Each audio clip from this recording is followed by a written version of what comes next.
नदी की स्वच्छता को लेकर कलेक्टर के संज्ञान में बात लाई गई है। एक शिकायती प्रतिवेदन कलेक्टर को दिया गया है, जिस पर कलेक्टर ने संज्ञान लेते हुए बेतवा नदी के स्वच्छता साफ सफाई को लेकर शासन स्तर से किए जाने वाले प्रयासों के साथ साथ जन आंदोलन तैयार करने के संबंध में भी अपनी बात रखी। उन्होंने कहा कि बेतवा नदी को स्वच्छ और साफ सुथरा बनाए रखने के लिए तमाम प्रयास किए जाएंगे। नीरज चौरसिया पराबड़ मित्र विदिशा। जी हाँ, मैंने पिछले जनवरी के माह में मैंने Madhya Pradesh pollution control board और केंद्रीय CBC को मैंने शिकायत करी थी बेतवा नदी की हालत को देखते हुए, क्योंकि इस नदी में लगभग यानी कि 4 से 4 बड़े नाले और साथ में विदिशा का जो जिला चिकित्सालय है उसका वेस्टेज सीवेज के माध्यम से इस नदी में मिल रहा है।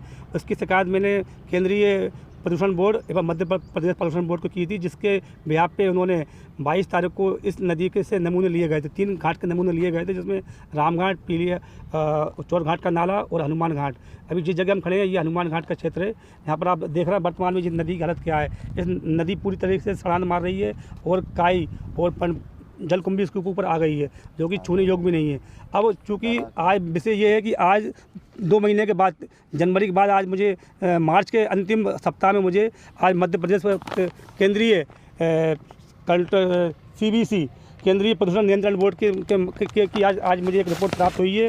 लगभग 10 पेजों की ये रिपोर्ट है, जिसमें उनके द्वारा ये कहा गया है कि इस नदी में किसी भी तरह का सीवेज नहीं मिल रहा है और किसी भी तरह का मेडिकल वेस्टेज इसमें नहीं मिल रहा है सीवेज के माध्यम से। अब आप ही बताएं कि ये नदी में की हालत देखते हुए कि आपको लगता है कि ये नदी में ये सीवेज नहीं मिल रहा होगा, ये नाले नहीं मिल रहे होंगे। इस रिपोर्ट में सबसे बड़ी खामी जो है, जो भ्रष्टाचार की गंध आ रही है, वो ये है कि 3 जगह से सैंपल लिए गए थे, लेकिन दो ही घाट के सैंपल दिए गए हैं। इसमें चोर घाट के नाले का जो हमने स्पॉट पे सैंपल लिया गया था, उसमें इसकी जांच की कोई रिपोर्ट नहीं है। और साथ में उनके द्वारा इस रिपोर्ट में ये कहा गया है कि ये नदी में किसी भी तरह का कोई अपशिष्ट नहीं मिल रहा है, किसी तरह का सीवेज नहीं मिल रहा है। ये नदी पूर्णतः स्वच्छ है और ये नदी किसी भी तरह से प्रदूषित नहीं है। अब आप बताएं, इसमें भ्रष्टाचार की गंध इन दोनों डिपार्टमेंटों की ओर से आ रही है कि जनता से इसकी जीवनदायिनी बेतवा नदी जो है आज अपनी दुर्दशा पर रो रही है, लेकिन जांच एजेंसियां मात्र यानी कि झूठी रिपोर्ट पेश कर रही हैं। अब हम इस रिपोर्ट को चैलेंज करेंगे, एक निजी लेबोरेटरी में हम इसको लेके जाएंगे। फिर इसके बाद हम इस विभाग को, Madhya Pradesh pollution control board को और जिला चिकित्सालय के अधिकारियों को हम कोर्ट में लेके जाएंगे। जिला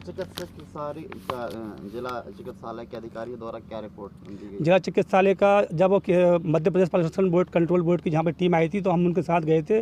उसके कैंपस में गए थे, जहाँ पर वो अपना वेस्टेज पटकते हैं। वेस्टेज खुले में पाया गया था, लेकिन उन्होंने इस रिपोर्ट में कहा है कि हम वेस्टेज को यानी कि नियमानुसार रखते हैं, लेकिन वहाँ पे मौके पे पाया गया, हम जब गए तो वहाँ पे हमको मौके पे खुला हुआ पाया गया था। साथ में STP और ETP चालू बताया गया है, लेकिन वो चालू नहीं थे। वो अपनी पूर्ण क्षमता से काम नहीं कर रहे थे।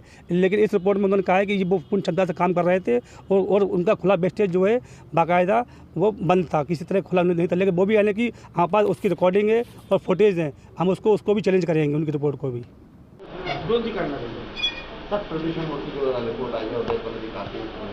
बेतवा की सफाई और स्वच्छता एक महत्वपूर्ण विषय है जहाँ तक विदिशा नगर का संबंध है।